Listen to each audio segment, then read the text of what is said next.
सत्य के साथ। नितिन रमेश गोकर्ण एक ऐसी शख्सियत के मालिक जो बतौर आईपीएस रहते खूब चर्चाओं में रहे और उसके बाद आईएएस बनकर अपनी बेहतरीन कार्यशैली की बदौलत आज अपने काम को बखूबी अंजाम दे रहे हैं।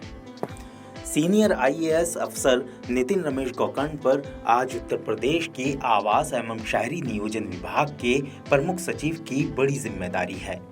नितिन रमेश गोकर्ण के जीवन पर अगर नजर डालें तो उनका ये सफर बेहद दिलचस्प है। नितिन रमेश गोकर्ण का जन्म उत्तर महाराष्ट्र के मुंबई में 11 सितंबर 1964 को हुआ था। नितिन रमेश गोकर्ण ने बॉम्बे यूनिवर्सिटी से अर्थशास्त्र ऑनर्स के साथ प्रथम श्रेणी में बैचलर डिग्री हासिल की। वहीं से अर्थशास्त्र में ही मास्टर डिग्री ली। इन दोनों डिग्रियों में IAS Nitin Gokarn gold medalist रहे। उसके बाद फिर चार्टर्ड फाइनेंशियल एनालिस्ट की डिग्री हासिल की। नितिन रमेश गोकर्ण ने आईएएस बेंगलुरु से गोल्ड मेडल के साथ मास्टर्स डिग्री हासिल की। अर्थशास्त्र के मास्टर नितिन रमेश गोकर्ण पढ़ने पढ़ाने का शौक रखते थे। उनका ये शौक पूरा न हो सका। नितिन रमेश गोकर्ण को प्रतियोगी परीक्षाओं में बैठने की आदत जो हो गई थी।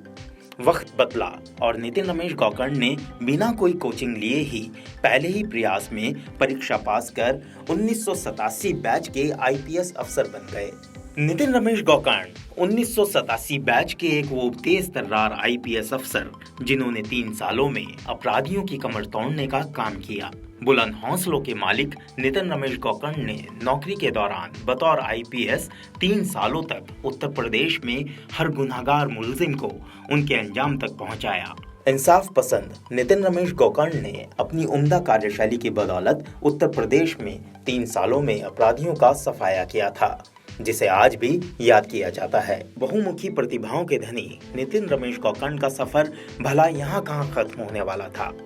आईपीएस सर्विस के दौरान ही नितिन रमेश गोकर्ण परीक्षा पास कर अच्छी रैंक लाकर साल 1990 बैच के आईएएस अफसर बन गए। 30 जून 2015 को जनपद वाराणसी के संभागीय आयुक्त के रूप में उन्हें तैनाती मिली। उसके बाद शासन ने आईएएस नितिन रमेश गोकर्ण को उत्तर प्रदेश सरकार में आवास और शहरी नियोजन विभाग में प्रमुख सचिव बनाया गया। नितिन रमेश गोकर्ण की गिनती उन अनुभवी आईएएस में होती है जो हर चुनौती को दरकिनार करके कार्य को अंजाम देते हैं। अपनी कार्यशैली के लिए जाने जाने वाले नितिन रमेश गोकर्ण अपनी हर कार्यात्मक भूमिकाओं पर खरे उतरे हैं और उम्मीद की जाती है कि वो यूं ही अपनी हर जिम्मेदारी और भूमिका का निर्वहन करते रहें। मजबूत इरादों और हौसलों की जीती जागती मिसाल उनके रूप में देखी जा सकती है।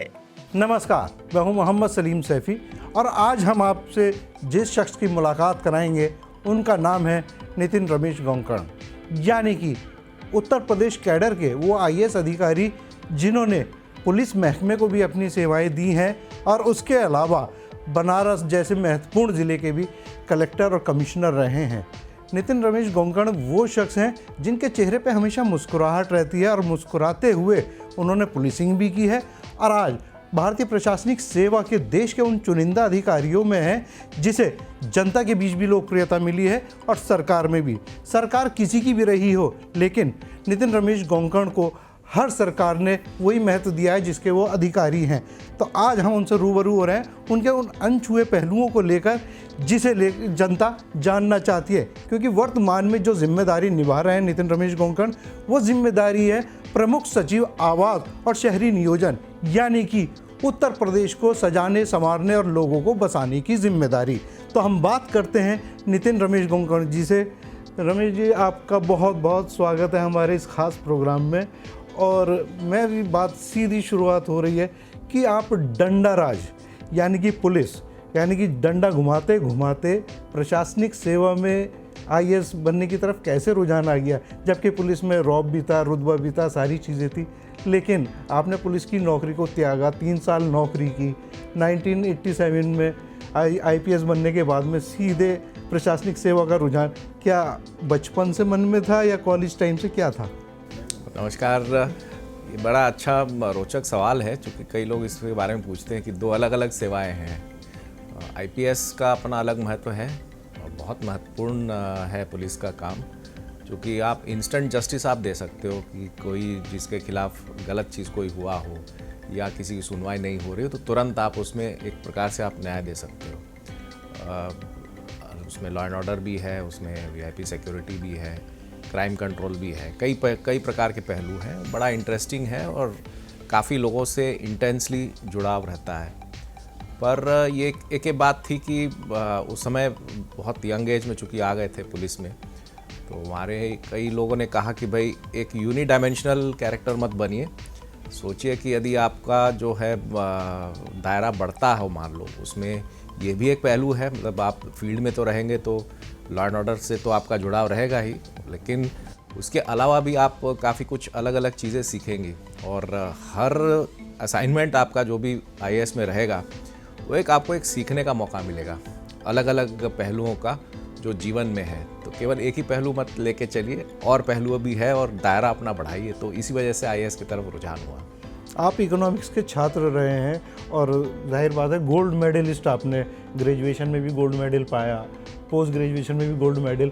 तो इकोनॉमिस्ट का जो कैरियर है वो आपके सामने था, आप प्रोफेसर बन सकते थे, लेकिन आपने इकोनॉमिक्स में महारत हासिल करने के बाद में गोल्ड मेडल जीतने के बाद भी इकोनॉमिक्स के क्षेत्र में, अध्यापन के क्षेत्र में ना जाके प्रशासनिक सेवा को चुना।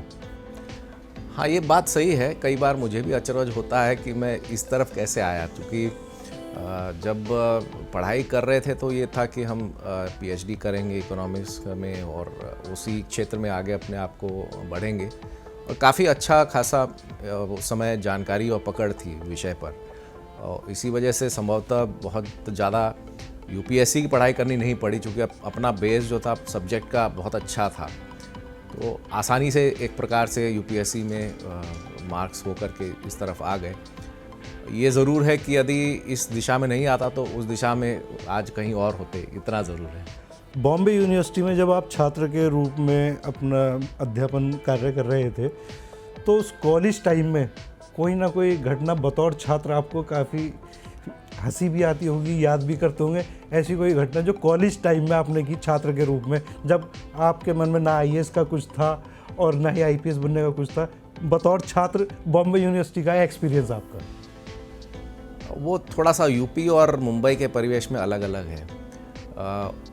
यहाँ पर एक बड़ा आम चीज़ है कि जब परीक्षा होती तो वहाँ पुलिस भी होती, कई जगह कई बार पीएसी भी लगानी पड़ती है, और ये यहाँ आने के बाद ही पता चला यूपी में कि भाई एक नकल की एक बहुत ख़राब एक परंपरा कई सालों से कुछ जगह पर ख़ास तौर से बदनाम संस्थाओं में रही है। अब काफ़ी उसमें सुधार आया है, लेकिन उस समय जब 80-90 के दशक में काफ़ी ये प्रचलित था। वही चीज़ मुंबई में अलग थी, मतलब हम लोग के उसमें जहाँ एग्ज़ाम सेंटर हो या कॉलेज परमाइश हो, उसके आसपास यदि कोई सिपाही भी यही कहीं दिख जाता था तो हम लोग जाके सिपाही से हम खुद जाके कहते थे कि साहब आपको यहाँ अंदर आने की ज़रूरत नहीं है, कुछ भी होगा तो हम लोग छात्र हैं यहाँ के, आप हमें बताइए, हम लोग देख लेंगे उसको, कोई भी गड़बड़ यहाँ नहीं होगा, हम लोग जिम्मेदारी लेते हैं। पुलिस लेकिन अंदर नहीं आना चाहिए, वो हमारे कॉलेज की और हमारे जो प्रशासनिक व्यवस्था है कॉलेज की, उसकी बदनामी होती है कि पुलिस हमें यहाँ दिखाई दी। तो ये दोनों में बड़ा अंतर है। आज भी मैं मार्वल करता हूँ कि कैसे दो अलग अलग प्रकार की व्यवस्थाएं हैं। कभी बतौर छात्र पुलिस से डर लगा कि पुलिस से टकराव ना हो जाए, पुलिस से बतौर छात्र पुलिस से दूरी बनाए हो, भागे हो? क्योंकि शरारतें बहुत करते हैं छात्र। शरारतें तो बहुत करते, ये बात सही है, और मुंबई पुलिस का अपना वर्किंग स्टाइल भी रहा है। हाँ, ये ज़रूर रहा कि एक आध बार राइट्स भी हुए थे मुंबई में, और उसमें उस समय काफ़ी फ्लैग मार्च वगैरह आर्मी का भी हुआ था, तो वो थोड़ा तनावपूर्ण एक माहौल में हम भी छात्र जीवन में उसी एक कर्फ्यू बाउंड एरिया से आना जाना भी पड़ा था। ऐसा झिकझिक तो नहीं हुआ कभी, लेकिन ये बात मालूम था कि पुलिस जो है आपके जीवन में एक बहुत महत्वपूर्ण पहलू है, बिना उसके जो है समाज सुरक्षित नहीं है, इतना ज़रूर मालूम था। आप ऐसे शहर के बाशिंदे हैं जहां आपका जन्म हुआ, जिसे कहा जाता बॉलीवुड, माया नगरी। आपकी पर्सनालिटी भी माशाल्लाह शानदार है, कद काठी, लंबी चौड़ी, खूबसूरत, चेहरे पे मुस्कुराहट। हीरो बनने का नहीं आया कभी फिल्मी लाइन में जाया जाए? ना, उस प्रकार का कोई शौक़ नहीं था। हाँ, ये ज़रूर है कि स्टेज प्लेज में, परफॉर्मेंसेस में, और उसमें भी कई बार मौका मिला था पार्टिसिपेट करने का। कुछ परफॉर्मेंसेस में भी छोटे मोटे किरदार जो है उसमें भी समय उतना नहीं रहता था कॉलेज जीवन में, लेकिन उसमें भी जहाँ समय मिलता था उसमें पार्टिसिपेट किया था। अरे जब आपने फर्स्ट टाइम यूपीएससी का इंटरव्यू फेस किया था, उस टाइम आपके मन में क्या क्या जिज्ञासाएं थी, और जब फर्स्ट टाइम बोर्ड को फेस किया तो क्या क्या मन में विचार था कि अब मैं बोर्ड में जा रहा हूँ, सामने मेरा इंटरव्यू होगा, क्या क्या मन में था? एक अननोन चीज़ थी कि भाई ये क्या सवाल पूछेंगे, और हाँ ये ज़रूर है कि ये पहले इंटरव्यू नहीं थे, मतलब हमारा यूपीएससी का इंटरव्यू मेरा जीवन का पहला इंटरव्यू नहीं था। बहुत सारे इंटरव्यूज़ कई सारे उसमें प्रक्रिया में दे दिए थे, और जॉब ऑफर्स भी मेरे पास थे जिस समय यूपीएससी में कर रहा था। 5-6 अच्छे जॉब ऑफर्स थे, जो 3-4 गुना जो उस समय एंट्री लेवल था यूपीएससी का या आईएएस का आईपीएस का, उससे ज़्यादा उसमें नौकरी मुंबई में थी। लेकिन मैं आया यहाँ पर एक अनुभव के लिए था कि यूपीएससी का मेरा क्या अनुभव होगा, और एक जैसे एक गेम आदमी खेलता है, अपने आप से मैं गेम खेलता था कि भाई आज वो सवाल ये ऐसे पूछेंगे तो मैं जवाब क्या दे सकता हूँ, तो किस प्रकार से अपने आप को बेहतर दे सकता हूँ। एक प्रकार से अपने आप को बेहतर कराने का एक चैलेंज था। अजय सर, जब आप सिविल सर्विस के एग्ज़ाम से पहले आपके मन में कहीं ना कहीं से विचार आया होगा कि मुझे सिविल सर्विस में जाना चाहिए, अचानक आया था, एक्सीडेंटली आया था, या पापा ने एक टारगेट दिया था, या खुद ने फोकस किया था? कैसे ये विचार उत्पन्न हुआ?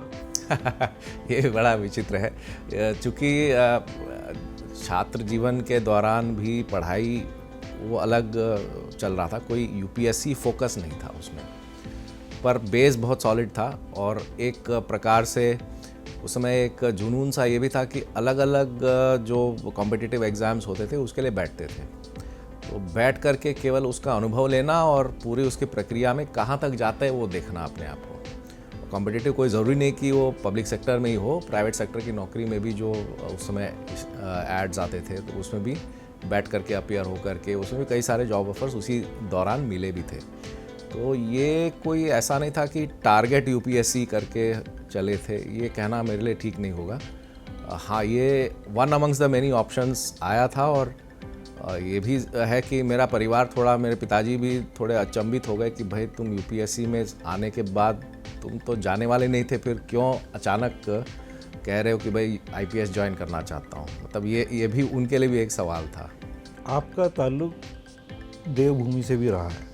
सबसे पहले सिविल सर्विस में आने के बाद में आपकी ट्रेनिंग मसूरी में हुई, फिर अल्मोड़ा में आप सीडीओ भी रहे, तो वो एक शांत प्रदेश है, देवों का प्रदेश कहा जाता है। तो उत्तराखंड के बारे में ट्रेनिंग के दौरान, अल्मोड़ा पोस्टिंग के दौरान उत्तराखंड के बारे में क्या अनुभव है आपका? मैं ये समझता हूँ कि, और ये मैं हमेशा कहता हूँ कि उत्तराखंड में जो मैंने नौकरी की, मतलब उस समय तो वो उत्तर प्रदेश का ही हिस्सा था। सीडीओ अल्मोड़ा था मैं करीब 2 साल, ट्रेनिंग भी मसूरी में किया, लेकिन बतौर सीडीओ अल्मोड़ा में मैं समझता हूँ कि मेरे पूरे अभी तक के करियर का जो फ्रीडम से मैंने काम किया और जो पब्लिक से जुड़ कर के जो काम करने का वहाँ मौका मिला और जो रिस्पांस पब्लिक का मिला वो अद्वितीय है। और एक शानदार तरीके से उस समय हम लोग लोगों के साथ बैठ कर के काम किया करते थे। मुझे अभी भी याद है कि वहाँ पर ब्लॉक डेवलपमेंट कमेटी यानी बीडीसी की बैठकें हुआ करती थी, और उसमें बीडीसी की बैठक से पूर्व तैयारी होती थी बाकायदा पूरे सभी जिला स्तरीय अधिकारियों का, और जा कर के पूरा दिन हम लोग बीडीसी में बैठ कर के एक एक विषय में एक एक ग्राम प्रधान से और बीडीसी सदस्य और ब्लॉक प्रमुख से बातचीत करके समस्याओं का निस्तारण और उसके संबंध में जो निर्णय है वो करने का प्रयास करते थे। उसके दौरान बहुत कुछ सीखने का अनुभव मिला। डेमोक्रेसी एट ग्रास रूट्स जो हम लोग पढ़ते थे किताबों में, उसकी एक्चुअल जो अनुभूति रही वो पहाड़ों में, अल्मोड़ा में रही, और मैं उसको अभी भी अपने जीवन का बहुत बड़ा लर्निंग एक्सपीरियंस मानता हूँ।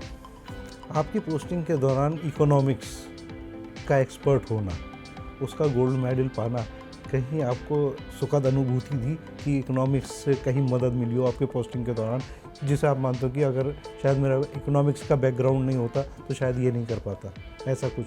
कई ऐसे प्रोजेक्ट्स आते थे जिसमें चॉइस होता था कि भाई आपके पास तो एज अ गवर्नमेंट या एज, उस समय डीआरडीए बहुत सशक्त हुआ करता था, और परियोजनाएं में सुनिश्चित रोजगार योजना इत्यादि में अल्मोड़ा के पास जो परिव्यय था पूरे प्रदेश में सबसे अधिक था। तो एक कंपटीशन होता था हम लोग के दिमाग में कि कौन से प्रोजेक्ट्स को टेकअप करें, किस टाइप के प्रोजेक्ट्स को टेकअप करें, हॉर्टिकल्चर को टेकअप करें, इंफ्रास्ट्रक्चर को टेकअप करें, ग्रीनिंग को टेकअप करें, एनवायरनमेंट को टेकअप करें। तो ये जो एक प्रकार से ट्रेड ऑफ हम कहते हैं, प्रोजेक्ट ट्रेड ऑफ, उसको समझना और कौन सा जो है वो उस परिवेश में फिट बैठ करके ज़्यादा से ज़्यादा पब्लिक को रिटर्न दे लॉन्ग टर्म में, वो उसके बारे में हम लोग बहुत चिंतित रहते थे। वो प्रोजेक्ट्स का चयन भी उसी आधार पे होता था। तो एक DRDA में उस समय एक प्रोजेक्ट इकोनॉमिस्ट का भी एक पद होता था, तो उसका बहुत महत्व होता था और उसी पे चर्चा होती थी प्रोजेक्ट इकोनॉमिस्ट के साथ में कि भाई ये प्रोजेक्ट का ये प्लस है, माइनस है, क्या है। ख़ासतौर से जैसे ऑफ सीज़न वेजिटेबल्स वगैरह के वहाँ पर से अल्मोड़ा में वो तैयार होकर के पूरे दिल्ली और कलकत्ता तक जाया करते थे उन दिनों। टमाटर है और कैप्सिकम है, वो बड़ा फेमस था उस टाइम पे, जो हम लोगों ने काफ़ी प्रोत्साहित भी किया था उसको अनुदान दे करके। तो ये सब चीज़ें उस समय के अनुभव हैं जो कि इकोनॉमिक्स का डायरेक्ट एप्लीकेशन ग्रास रूट्स पे कैसे हो सकता है, उसका एक अनुभव उस समय मिला था। सर, कॉलेज टाइम में या सिविल सर्विस की ट्रेनिंग के दौरान किसी से प्यार, मोहब्बत, लव अफेयर ऐसा कुछ हुआ? लव अफेयर तो नहीं हुआ, हाँ इन्फैचुएशन बहुत लोगों से होता रहा। शादी कैसे हुई? शादी घर के ही लोगों के माध्यम से तय हुई और जिससे शादी हुई उससे इन्फैचुएशन और लव दोनों हो गया। अच्छा सर, लव मैरिज और अरेंज मैरिज के बारे में आपका क्या विचार है? दोनों अपने अपने जगह अच्छे हैं। ये मेन चीज़ होता है कि कैसे जो पति पत्नी है एक दूसरे को संभालते हैं और एक दूसरे को ग्रो करते हैं और साथ साथ शेयर करते हैं अपने लाइफ जर्नी, वो ज़्यादा इम्पॉर्टेंट है।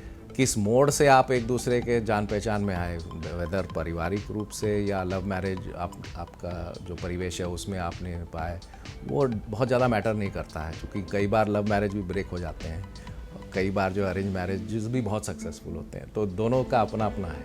सर, सामाजिक जीवन भी आप एक ब्यूरोक्रेट हैं, यानी कि आज के दौर के राजाओं वाली ज़िंदगी आपकी है, तो कभी कभी आपको आम जिंदगी जीने का भी मन करता? आम जिंदगी भी जीते हैं एकदम सामान्य व्यक्ति की तरह, कभी मन करता है या हर वक्त VIP बने रहना अच्छा लगता है? मैं तो समझता हूँ मैं आम आदमी की तरह ज़्यादा रहता हूँ, इसलिए कि कई बार भारत सरकार में रहे करीब 12 साल, तो वहाँ तो एक तरीके से आम आदमी का ही जीवन है। जब आप ऑफिस छोड़ करके निकलते हैं तो अपनी खुद सब्जी लेना, अपना खुद सब कुछ करना, अपनी गाड़ी खुद चलाना वीकेंड पे, वो अपने स्तर पर एक अलग है।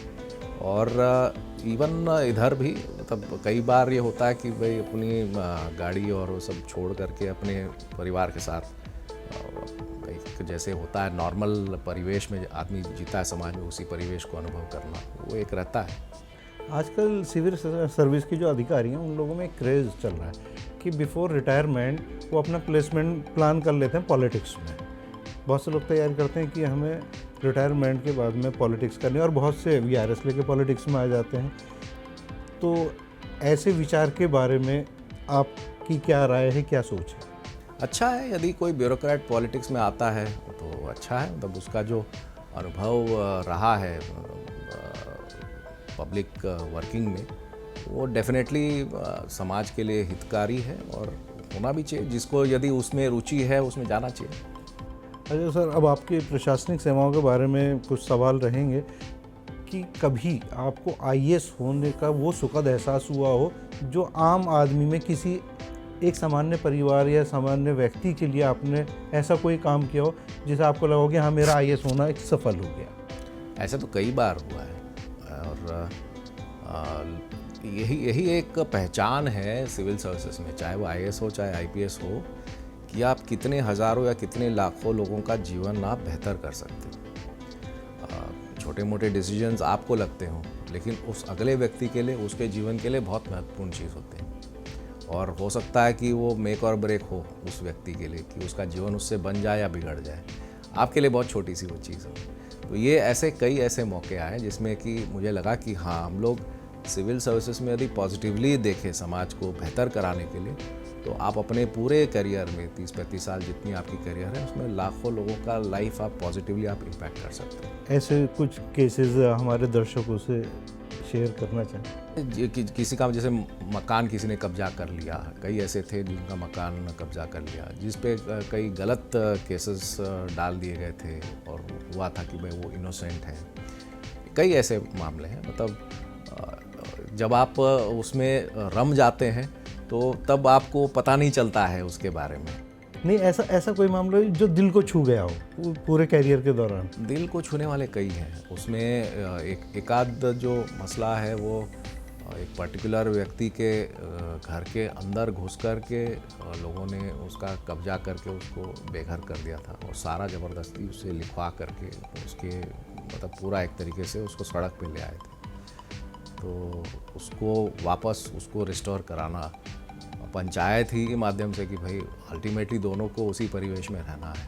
तो ये बहुत एक बड़ा एक चैलेंज था कि दोनों एक तरीके से सशक्त लोग हुआ करते थे, उसमें एक थोड़ा पीछे हो गया बैकफुट पे, एक आगे बढ़ गया। यही इसमें बातें थी। पर ये अच्छा रहा कि फाइनली सेटलमेंट करा करके जिसका जो हक बनता था उसको फिर उसको रेस्टोर कराया गया।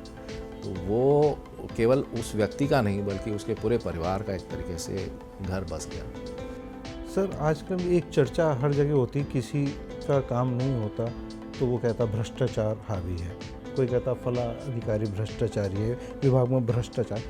आप क्या मानते हैं, ये भ्रष्टाचार होता क्या है, क्या चीज़ है? लोगों के मन में भ्रष्टाचार शब्द घर कर गया है, तो किस तरीके से ये उत्पत्ति आप मानते हैं और कैसे इसका निवारण संभव है?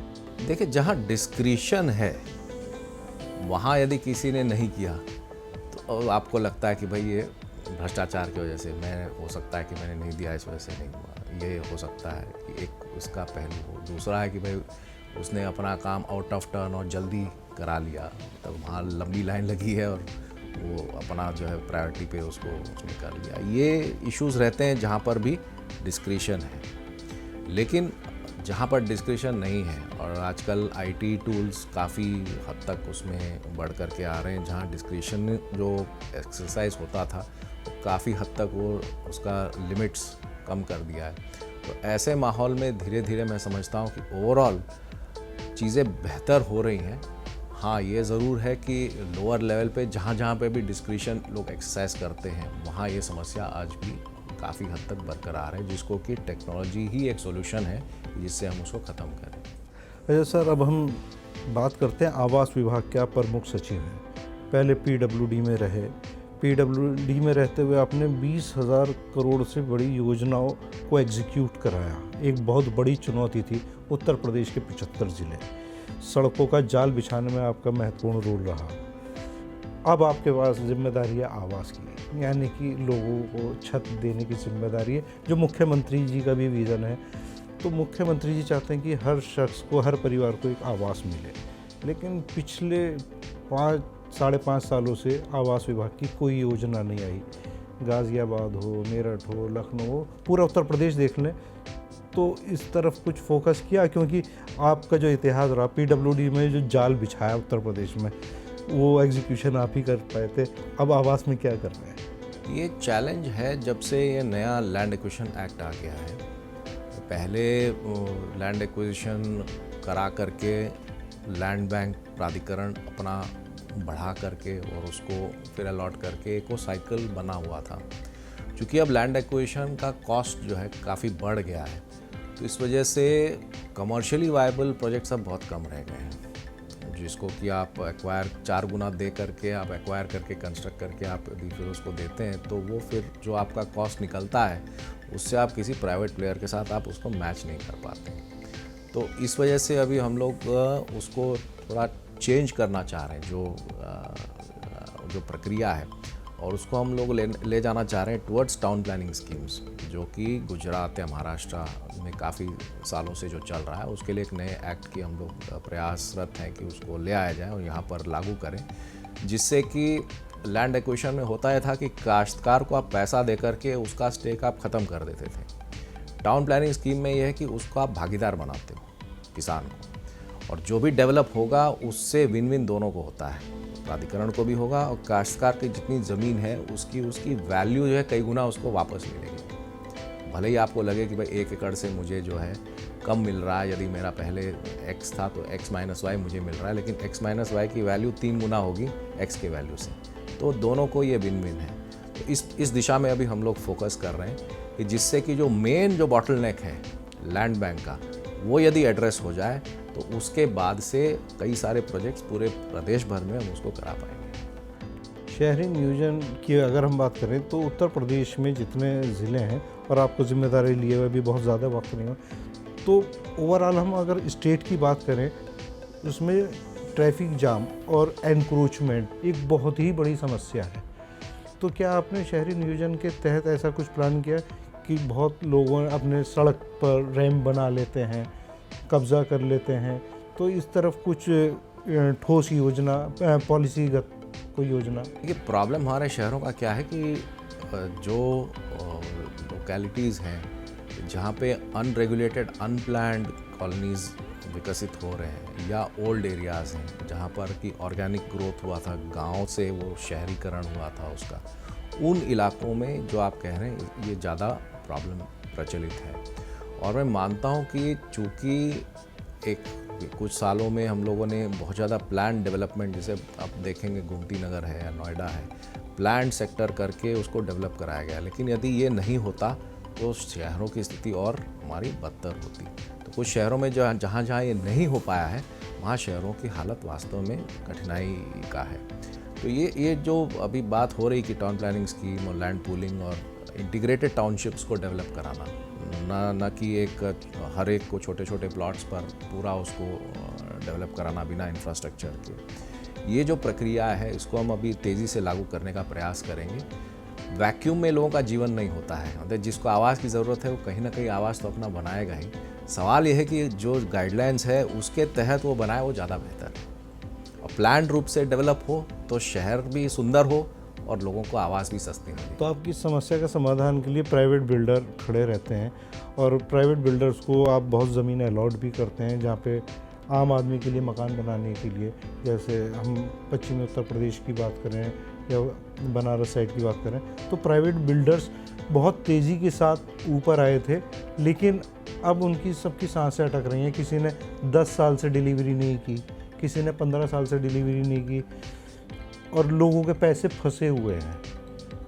तो आपके आने के बाद में क्या वो जो आम आदमी है जिसकी मेहनत का पैसा बिल्डरों ने दबा लिया है, तो उसके लिए आपके मन में क्या विचार है ऐसे प्राइवेट बिल्डर्स के जिन्होंने अथॉरिटी से ज़मीनें ली हैं या आपके सहयोग से वो प्रोजेक्ट ला रहे हैं, लेकिन लोगों के 10-10 साल से 15-15 साल से पैसे फंस गए? एक अथॉरिटी शुरू हुई है अभी 2018-19 से, रेरा। जो रेरा के माध्यम से जो आपने जो इश्यूज़ रेस किए हैं उनको एड्रेस करने का पूरा प्रयास हुआ है। और आप यदि आंकड़े उठा के देखें तो उत्तर प्रदेश रेरा के द्वारा जितने समस्याओं का समाधान किया गया होगा वो लगभग 60-70% है टोटल समस्याओं का। और लगभग जितने बिल्डर्स मार्जिन में थे कि जिनको कि थोड़ा बहुत सपोर्ट दे करके वो प्रोजेक्ट कंप्लीट करा सकते थे, वो रेरा के माध्यम से काफ़ी हद तक वो एड्रेस किया गया।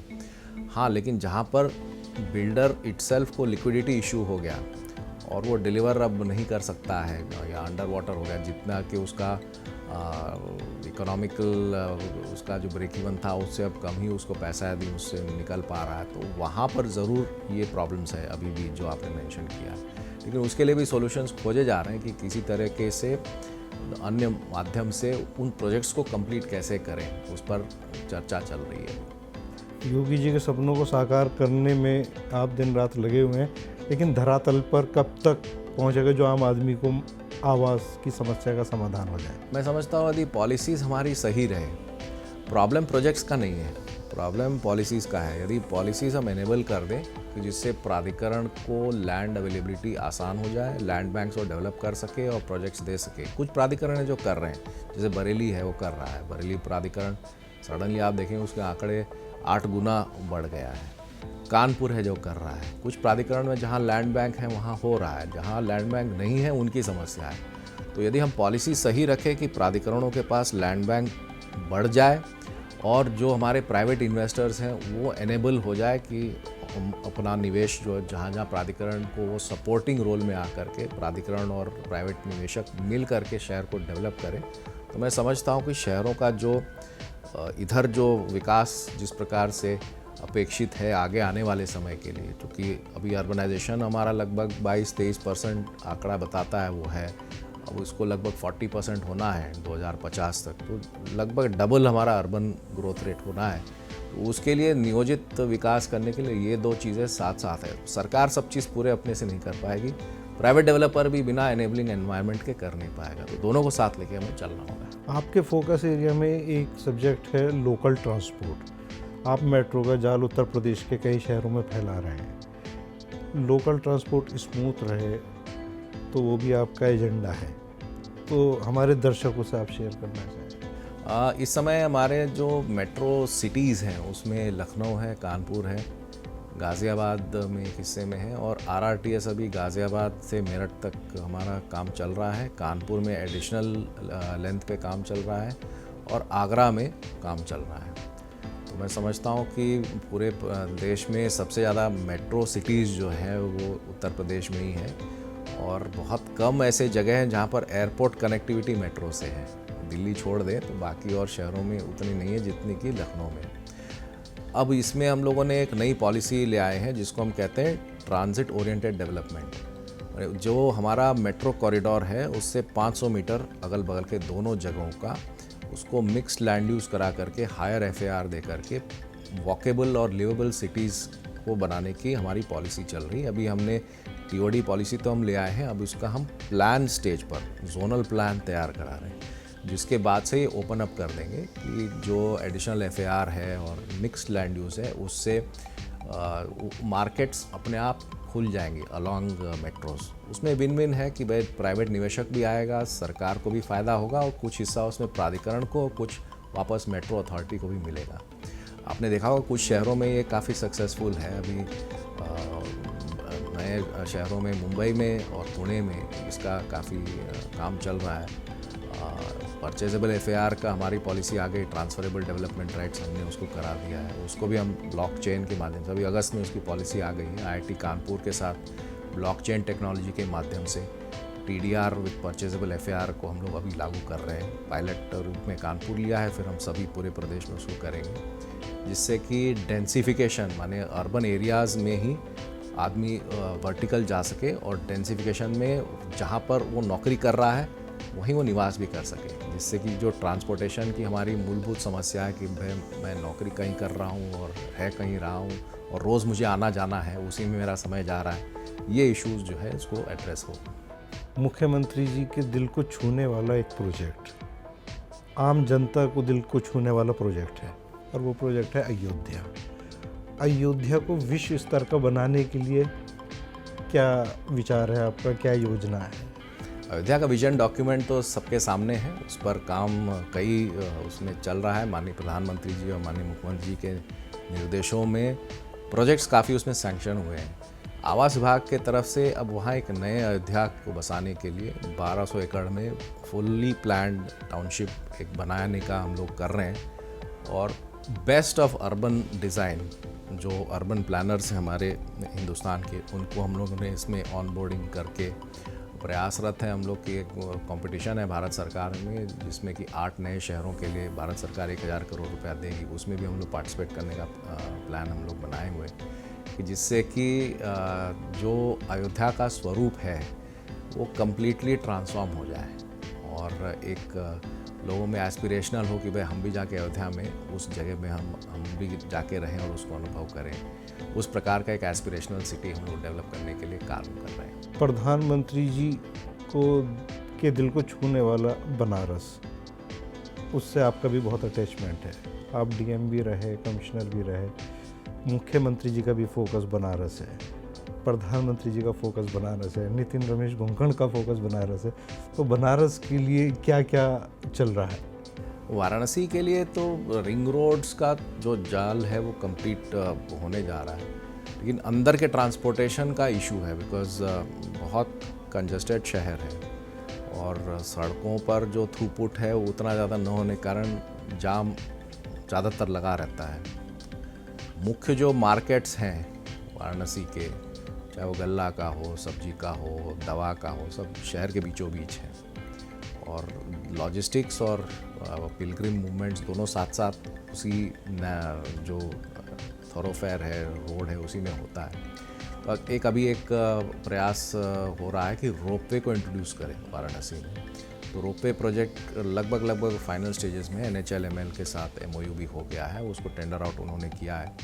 हमारी मान्यता है कि कैंट रेलवे स्टेशन से लेके गोधौलिया तक का लगभग 4 किलोमीटर का जो फासला है वो एक बार खुल जाएगा रोपवे से, तो कम से कम मेन जो पिलग्रिम मूवमेंट है, जो मतलब आते हैं रेलवे से ही मैक्सिमम हमारा पिलग्रिम्स जो आते हैं सब जितने श्रद्धालु हैं वो आते रेलवे से ही है या बस अड्डे से हैं। तो दोनों को उसको जोड़ते हुए सीधे गोधौलिया तक जहाँ पर मुख्य मंदिर और जो मंदिर प्रांगण है उससे जुड़ा हुआ है वहाँ तक उसको कनेक्ट करने की बात है। और मैं समझता हूँ कि 1 साल में ये पूरी प्रोजेक्ट जो है हमारी कंप्लीट हो जाएगी। सर, आपसे जुड़ा सीधा जनता का एक मुद्दा रहता है कि जितने प्राधिकरण हैं उसमें मकान बनाने के लिए नक्शा पास कराना होता है। नक्शा पास कराने की प्रक्रिया को जब आप कहते हैं कि हमने ऑनलाइन कर दिया, ऑनलाइन सबमिट करने के बाद में सारी व्यवस्थाएं ऑफलाइन होती हैं, यानी कि सुपरवाइज़र का शोषण, JE का शोषण, AE का शोषण सब जनता को झेलना पड़ता।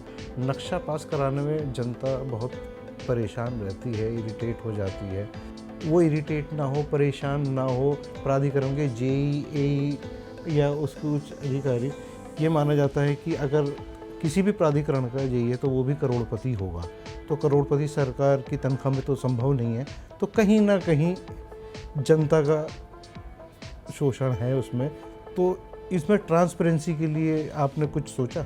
OBPAS का हमने रिव्यू किया था और हम लोग लगातार उसमें निवेश मित्र पोर्टल से सारे हमारे जितने नक्शे हैं उसको हमने टैग कर लिया है। कुछ इश्यूज़ इसमें थे कि ऑटो फॉरवर्डिंग नहीं हो रहा था। जैसे आपने कहा कि जितने भी ऑब्जेक्शंस हैं एक शॉट में कंसर्न JE को, AE को उसको देना होगा 15 दिन के अंदर। नहीं देता है ऑब्जेक्शन तो ऑटो फॉरवर्ड होकर अगले स्टेज पर वो चला जाए, और एक ही बार के लिए देना है। ऐसा नहीं कि आज मुझे कुछ सूझा, 10 दिन बाद कुछ और सूझा, 15 दिन बाद कुछ और सूझा, वो ना हो। तो ये सिस्टम पूरी लाई गई है और मैं समझता हूँ कि ये अगले 10-15 दिन में ये सारे जो इश्यूज़ इसमें जो आए थे ऑटो फॉरवर्डिंग के माध्यम से उसको रिजॉल्व कर दिया जाएगा। और एक उसमें ये भी हम ला रहे हैं कि हर स्टेज पर, जैसे आपका होता है कि भाई आपका अब ये स्टेज पर ये पहुँच गया है, ये जानकारी भी जो है कंसर्न जो व्यक्ति है उसको भी मिले। अभी तो हो रहा है कि आर्किटेक्ट्स जो उसमें जमा कर रहे हैं नक्शा, उनको पता रहता है कि वो किस स्टेज पे गया है, लेकिन जिसका नक्शा होता है जो मतलब एंड यूज़र है उसको कई बार पता नहीं रहता है।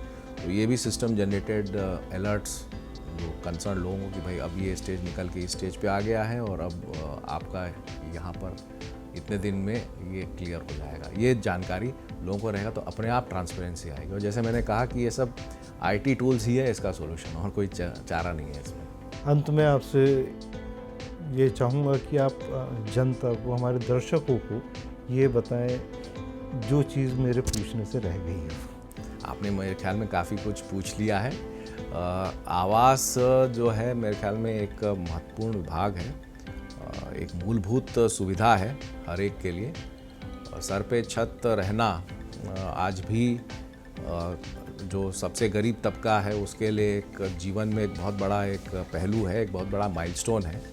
और हम लोग का जो ध्येय है वो ये है कि जो EWS और LIG के जो मकान हैं उस पर हम फोकस करें और ज़्यादा से ज़्यादा जो ऐसे लोग जिनको कि मकानों की ज़रूरत है वो उनको सुविधा मुहैया हो, सस्ते दामों पर हो, अच्छे लोकेशन में हो। लोकेशन भी मैटर करता है और ऐसे जगह पे हो जहाँ पर उनको आजीविका का साधन नज़दीक हो।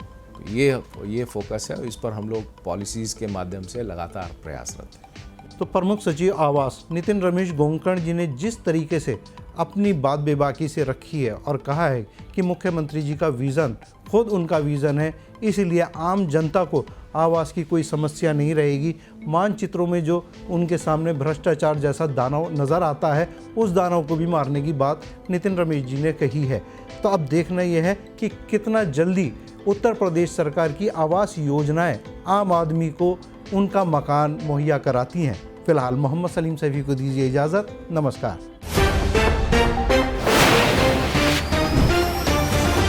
सत्य के साथ।